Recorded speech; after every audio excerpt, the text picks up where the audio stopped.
Monumenti arkeologjik në qendër të qytetit të Durrësit, i njohur si Rotonda, nuk e ka mirëmbajtjen e duhur si objekt me vlerët historike që përfaqëson, ashtu edhe për faktin se është në të gjitha agjendat e grupeve turistike që vijnë për ta vizituar Durrësin, qytet me histori mbi 3000 vjeçare. Vërejtjet për gjendjen e këtij forumi janë të shumta, por më i fundit është mbulimi i sipërfaqeve të tija nga vegetacioni i shumtë. Mbi të gjithë sipërfaqen e tij ka një shtrirje të sipërfaqes vegetacionit, sa duket sikur nuk është një objekt arkeologjik, por një kopësht botanik.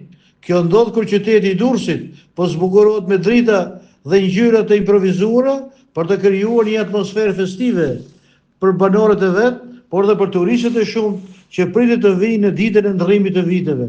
Një ndër pikat e shumë vizitueshme është Rotonda Bizantine, në qendër të qytetit, thuajse përballë bashkisë. Forumi, i rrethuar pjesërisht me kolona dhe kapitele, është zbuluar në fund të viteve 70 dhe që atëherë është kthyer një pikë mjaft tërheqëse për vizitorët vendosë të huaj.